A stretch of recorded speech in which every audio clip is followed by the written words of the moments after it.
tal? Muy buenas noches. Bienvenidos y bienvenidas a su programa Clase contra Clase. Donald Trump asumió como presidente de los Estados Unidos con un discurso cargado de nacionalismo reaccionario, racismo y ataque a los derechos sociales y humanos. Su gobierno se perfila como una amenaza para los trabajadores y los sectores más vulnerables. Además, no descartó recurrir a la fuerza para tomar el canal de Panamá y Groenlandia. Mientras tanto, también insistió en su deseo de convertir a Canadá en un estado más del imperio yanqui. Para abordar el tema, hoy contamos con el profesor Olmedo Beluche, quien es docente y sociólogo y autor de ensayos, de muchos libros también que son muy recomendables y también es miembro del Movimiento Popular Unificado en Panamá. Buenas noches, profesor Olmedo. ¿Cómo está? ¿Qué tal? Buenas noches, ¿qué tal, Kiki?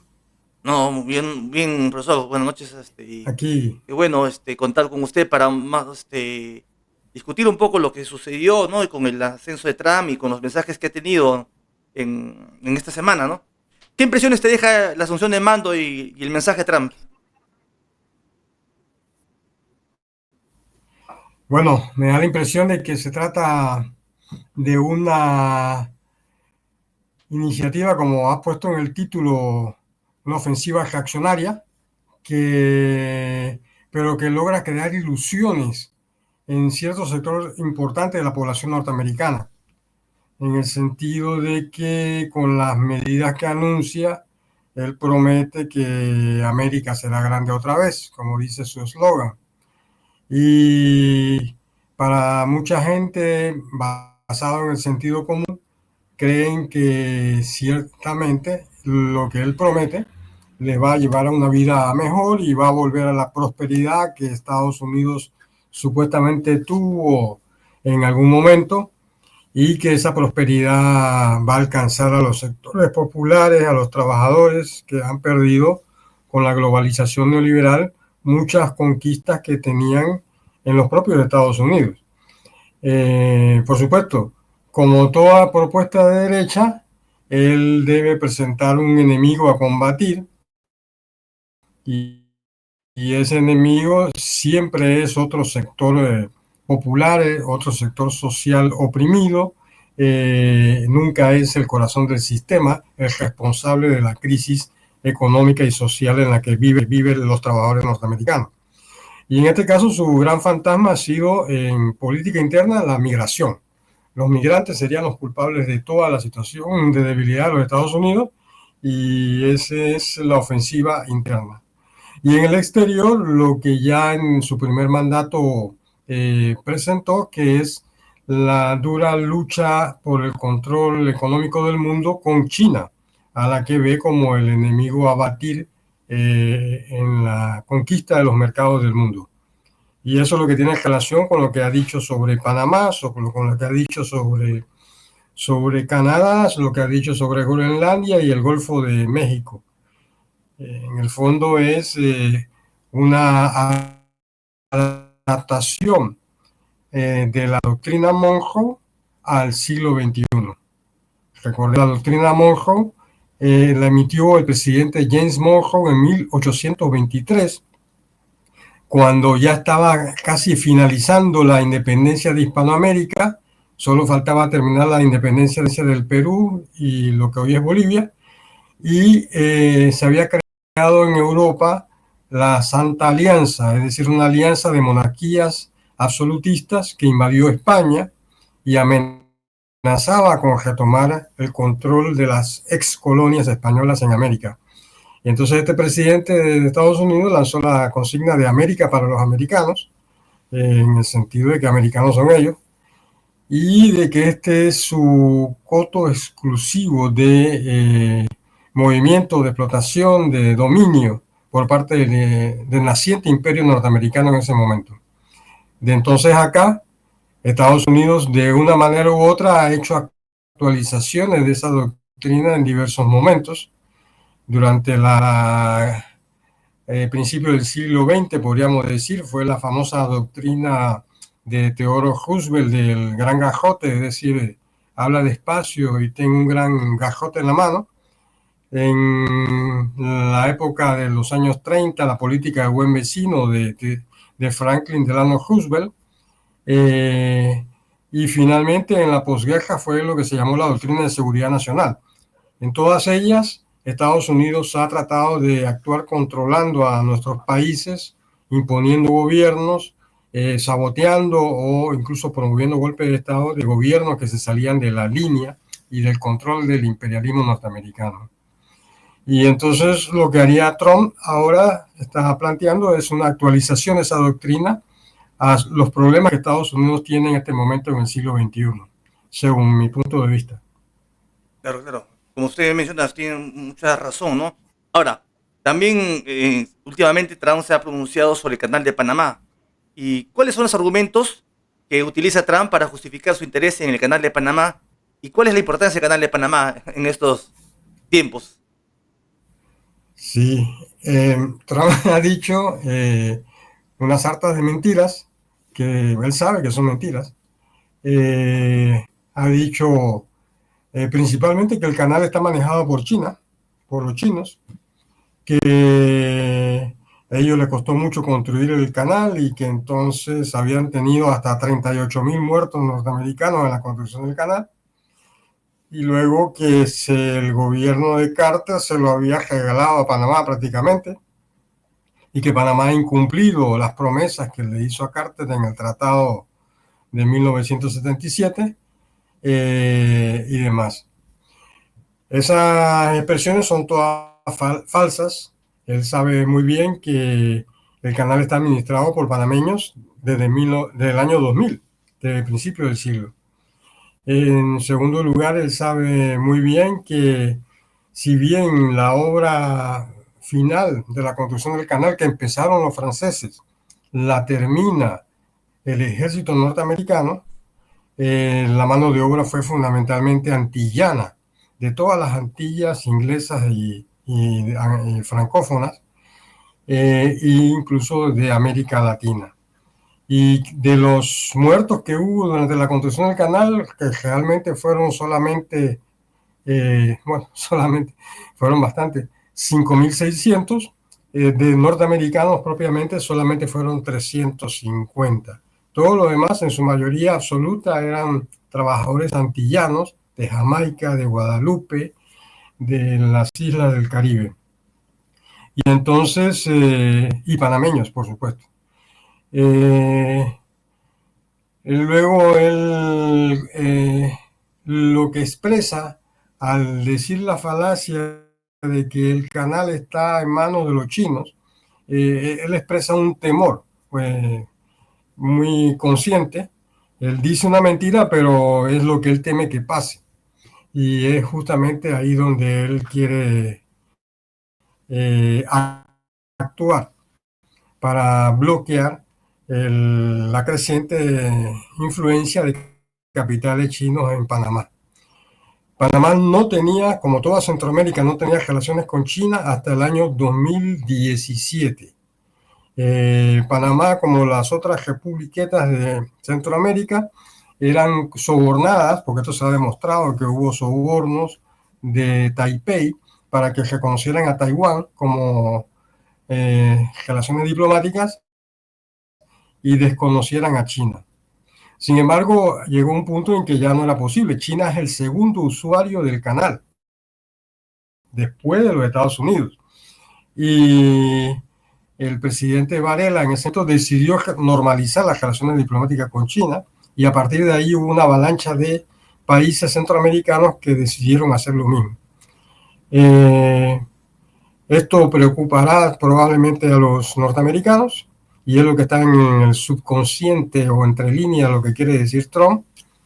Los chinos prometieron al gobierno de Varela la construcción de un ferrocarril hasta la frontera con Costa Rica, como parte de la política de la Ruta de la Seda que ellos han propuesto, pero eso no se concretó.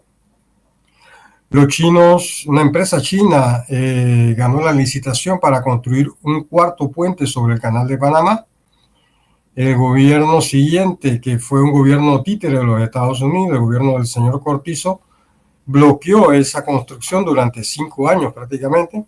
Al final tuvieron que iniciar las obras recién el año pasado. Y bueno, hay una serie de empresas chinas que existen en el país. Ahora escuché el día de hoy unas declaraciones de Marco Rubio, el nuevo secretario de Estado, que se refiere a instalaciones chinas en el marco del Canal de Panamá.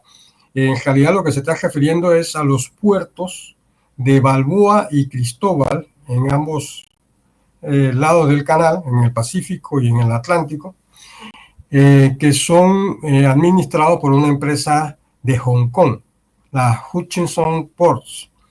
Es una empresa que es de Hong Kong de antes de que Hong Kong era parte de China, cuando era una colonia inglesa. Entonces, cuando se dieron perdón, las privatizaciones en los 90, esta empresa ganó la licitación. De hecho, muchos en Panamá nos hemos opuesto a esa empresa porque de hecho paga unas regalías muy exiguas a nuestro país. Paga unas regalías muy exiguas a nuestro país y ha participado de la corrupción que hay en general en Panamá, en la cual muchas empresas transnacionales extranjeras explotan la vía acuática en sus áreas adyacentes sin dar prácticamente nada de sustancial de ganancias al Estado panameño. Y muchos sectores hemos planteado desde hace mucho tiempo la necesidad de nacionalizar esos puertos. Pero toda la burguesía panameña no ha querido, por supuesto. Debo decir que pese a esa presencia china de algunas capitales y empresas, la burguesía panameña fundamentalmente y su gobierno no son títeres de un imperialismo chino, que eso no está pasando. Siguen siendo títeres del imperialismo norteamericano, que sigue siendo su aliado principal. Estados Unidos es el mayor usuario del canal. Estados Unidos es el mayor socio comercial del país. Estados Unidos tiene una presencia absoluta en todo en Panamá, aunque no haya bases militares. La embajadora norteamericana, que estaba hasta recientemente, se presentaba y opinaba sobre todos los aspectos de la política nacional, que eran una intromisión en nuestros asuntos internos. Y en política exterior, Panamá, los gobiernos panameños desde la invasión de 1989 votan sistemáticamente con la línea que les traza los Estados Unidos. Así se ha expresado recientemente en la crisis del genocidio de Gaza y en la política hacia Venezuela. No es casualidad. Ahora mismo en enero vino el señor Humberto González, que dice haber ganado las elecciones venezolanas, a traer unas supuestas actas y las ha depositado en Panamá, con el apoyo y el aval del gobierno panameño y de toda la burguesía panameña. Esta es una línea de los Estados Unidos. Y sin embargo, se sucede esto paralelamente a las declaraciones violentas de Trump que vienen desde fines de diciembre del año pasado. Entonces, en realidad, nuestro país sigue estando bajo la tutela del imperialismo norteamericano. La burguesía panameña se comporta como un títere de los Estados Unidos y nuestros gobiernos también. Así que tampoco tendría razón de ser el temor del señor Trump. Por eso incluso él ha dejado un poco patidifusa a la burguesía panameña, porque siempre han sido aliados de los norteamericanos, siempre han sido dóciles corderos en manos de los Estados Unidos, y ahora les asombra pues que estas declaraciones tan amenazantes y violentas que ha lanzado el presidente de Estados Unidos. Ahora, también como, profesor, como usted menciona, cómo esto empalma con la propuesta hacia Canadá y hacia Groenlandia, ¿no? Con la doctrina Monroe. ¿Podría nuevamente explicar el tema? Porque Trump también ha mencionado de que creo quiere que anexar también Canadá.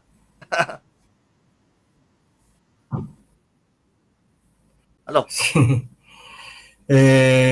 Creo que tiene que ver con la política de la doctrina Monroe, en cierta manera, pero también de atender las debilidades de la política norteamericana en este momento. Con Canadá y México tiene ese tratado de libre comercio que él considera que supuestamente le produce un déficit comercial, que es lo que él pretende atacar. Por supuesto, si Canadá fuera un estado de los Estados Unidos, no habría el déficit comercial que tiene entre Estados Unidos y... Pero lo que hay que ver es que la globalización neoliberal que permitió el trasvase de muchas empresas a zonas limítrofes y extranjeras, incluso como México, donde la fuerza de trabajo cobra menos que en los Estados Unidos, fue una política lanzada por los capitales norteamericanos. Lo que pasa es que el sector que expresa Trump es como una reacción frente a esa globalización neoliberal. Como que, vamos a decir, esa fase se estaría terminando y volvemos a una especie de proteccionismo nuevamente. Y lo de Groenlandia tiene que ver también con eso y con la cuestión militar, porque le acerca mucho más en caso que tuviera misiles nucleares en Groenlandia, estaría mucho más cerca de Moscú que en suelo norteamericano. Aparte de que hay especulaciones del tema de que hay minerales sin explotar, que calculan que cuando se termine de deshielar el Ártico, van a ser motivo de explotación económica. Y igual para el Golfo de México, el cual cree que renombrándolo podrá apropiarse de las riquezas petroleras y minerales que tiene. Así que creo que es parte de esa política de intentar un avance reaccionario para responder a las debilidades de la economía norteamericana. Ahora, Yo creo que a la larga no lo va a conseguir porque el declive es objetivo. Estos son paliativos para intentar que el barco no termine de hundirse. Pero hay una ley histórica que lleva a que los grandes imperios todos tienen su momento de nacimiento, de madurez y luego de decadencia. Y pareciera que Estados Unidos está en ese momento. Recordemos que hace 200 años el imperio fundamental era Inglaterra y ya hoy en día es un capitalismo en decadencia y muy débil. Entonces Estados Unidos parece estar deslizándose por ese tobogán histórico y estas medidas y estas amenazas parecen ser el intento de la fracción de Trump de tratar de detener esa caída. también todo esto hay que enmarcarlo dentro de un proceso, como usted ha mencionado, de globalización, en la cual somos testigos pues de una guerra entre los capitales, ¿no? El capital, por un lado, estadounidense, el chino, soviético, entonces es decir, estamos siendo testigos hacia una polarización eh, más fuerte, ¿no? Ahora, dicho sea de paso, hace unos meses acá en Perú se ha también inaugurado un famoso llamado el megapuerto de Chancay, por lo cual les va a entrar también productos, ¿no? O sea, Sí. Perú vía el megapuerto de Chancay se va a convertir en el centro por el cual van a transitar los productos. O sea, y va a ayudar pues a que las mercancías lleguen, ¿no? Y esto pues ha preocupado también a Trump. Ya también ha dicho que va a poner aranceles, es decir, lo que se viene es una guerra de capitales, ¿no? Y eso, como has mencionado, estamos siendo testigos pues de un proceso pues, de agotamiento, ¿no? Del capitalismo, ¿no? De agotamiento, ¿no? Y pero también Claro, que origina crisis. yo creo, así es, Sí, yo creo que lo que, sí, estabas hablando. Sí, sí, sí. yo creo que lo que está pasando es algo que es algo que se viene dando desde hace tiempo, se viene señalando, que es que estamos ciertamente en una fase de crisis y decadencia del sistema capitalista mundial. Había logrado superar ciertas etapas durante un tiempo de prosperidad en la posguerra, pero que a medida que empezó los años 70, 80, ha venido un proceso de crisis cada vez mayor. Las medidas que ha tomado la globalización misma son parte de los intentos del capital de detener su crisis, su caída de la tasa de ganancias.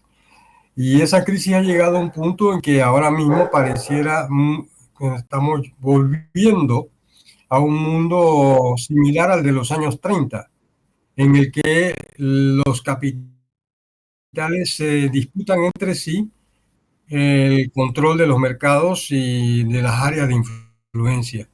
Y creo que hacia eso es lo que nos estamos deslizando. Y eso fue lo que llevó a las dos guerras mundiales del siglo XX.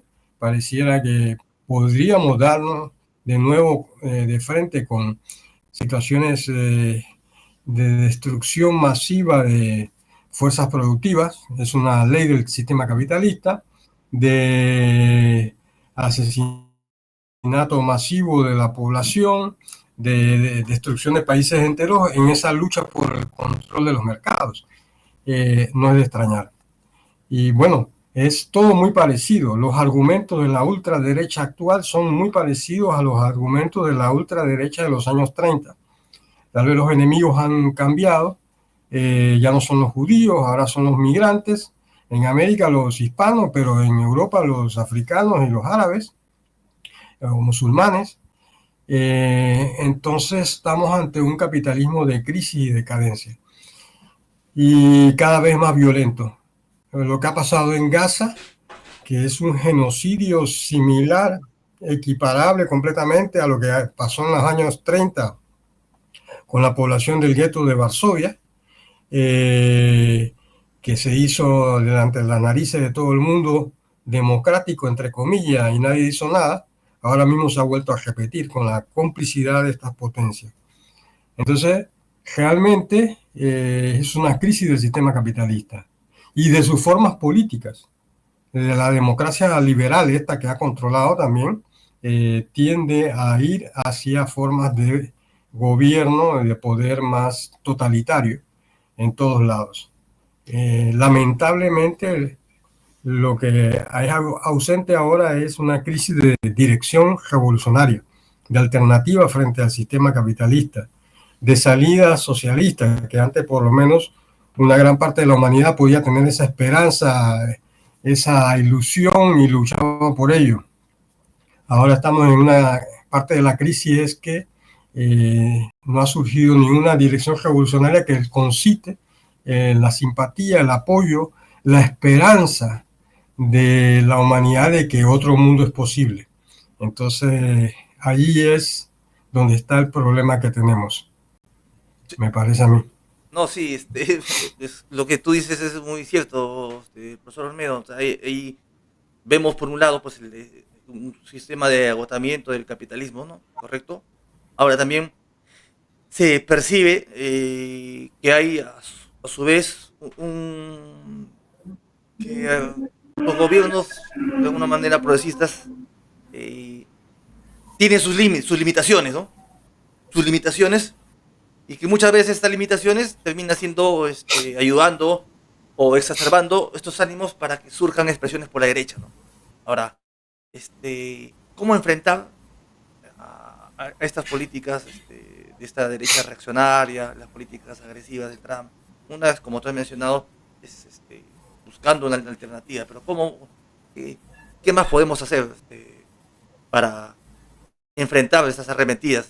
Por lo que se viene con Trump son lo que ha anunciado en los primeros días ya es retirado contra todos los derechos de los inmigrantes, de la diversidad sexual, contra las mujeres, ¿no?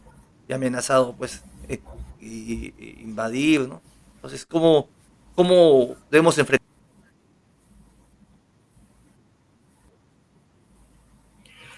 Sí, es complicado. Creo que en el caso de Panamá, parece a mí leer entre líneas que ellos van a querer exigir una base militar nuevamente en las cercanías del canal. Y relacionado con el tema migratorio también en el tapón del Darién, en la frontera con Colombia. Así que, bueno, Marco Rubio viene a Centroamérica el próximo fin de semana. Ya veremos qué propone. Yo creo, y acá en Panamá hemos hablado, propuesto los compañeros de diversas organizaciones que, por un lado, hay que enfrentar la cosa con movilización y unidad. Movilización para decir que la soberanía de Panamá no se vende, que el canal no nos lo regaló Estados Unidos, sino que fue una lucha generacional por la soberanía del país sobre su principal recurso económico, que estamos dispuestos a defenderlo como las generaciones anteriores, como la generación del 9 de enero de 1964, que fue una insurrección popular que acabó con más de 500 heridos y 20 y pico de muertos, pero que logró sentar a los Estados Unidos a negociar lo que ha sido el Tratado del Canal del 77, es la reversión de la zona Panamá. Pero también no basta la unidad interna de nuestros países. Tenemos que volver a levantar el sueño de Simón Bolívar de una Latinoamérica unida, el sueño bolivariano de la unidad continental para poder enfrentar a ese gigante. Fíjate que cuando en 1823 se da esa amenaza de la Santa Alianza por un lado y la doctrina Monroe por el otro, la respuesta política de Simón Bolívar fue la convocatoria en Panamá, casualmente, de lo que fue el Congreso Anfictiónico. Es decir, un intento de reunir a los recién nacidos estados hispanoamericanos para que forjaran una alianza militar y política frente a esas amenazas. Lamentablemente, desde entonces nuestras oligarquías han jugado a traición e hicieron fracasar ese Congreso que no quedó en absolutamente nada para decepción de Bolívar. Pero esa es la aspiración que siempre ha estado presente y es la única línea lógica que podemos hacer. Hay que actuar en común para poder defendernos frente a las amenazas de los Estados Unidos. Una defensa tanto del Golfo de México como de la soberanía mexicana, como la de la panameña, la de Cuba y Venezuela, que son países que siguen sancionados. Biden acababa de sacar a Cuba de la lista de países terroristas y Trump vuelve y mete sin ninguna justificación a Cuba en esa lista con todas sus consecuencias económicas. Creo que hay que ver eso, jugar a esa unidad popular continental y desconfiar de las clases gobernantes, de la burguesía y de los políticos tradicionales, que no van a ser consecuentes en esa lucha. En el caso panameño, las palabras de Trump han sido tan sorprendentes que el propio presidente Mulino ha tenido que hacer una declaración formal más o menos digna. Pero todos decimos acá, no hay que confiarse en Mulino, porque a la hora de la verdad, cuando le aprieta el pescuezo Trump, él va a ceder y va a terminar traicionando la lucha por la soberanía y la defensa del canal panameño, que es lo que tradicionalmente ha hecho nuestra burguesía panameña y las burguesías latinoamericanas.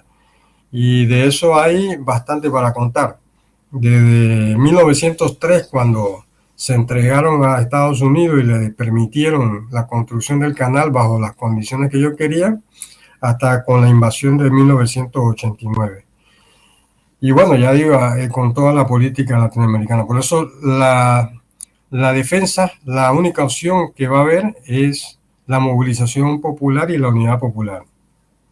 Y luego ser conscientes de que Trump no es omnipotente. Ha habido otros como él, que en su momento se creyeron superpoderosos y cuyos gobiernos pensaron que iban a durar una eternidad y acabaron rápidamente, en menos de una década, completamente repudiados, desde Mussolini, Hitler, etc.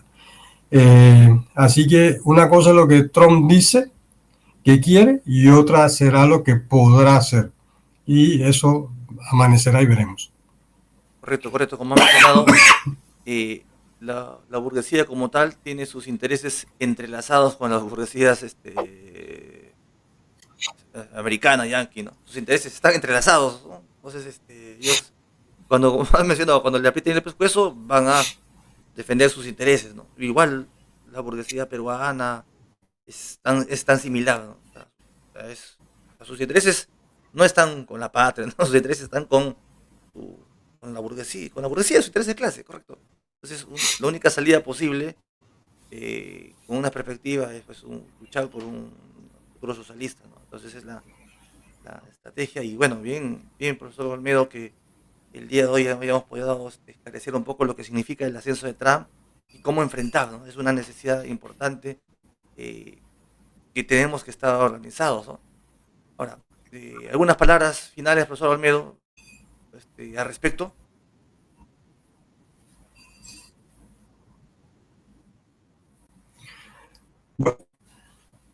Bueno, te agradezco por esta posibilidad de intercambiar con ustedes, con el pueblo y los compañeros y compañeras de Perú, sobre esta nueva situación que estamos viviendo en Panamá, pero que va a afectar a todo el continente, a toda América Latina.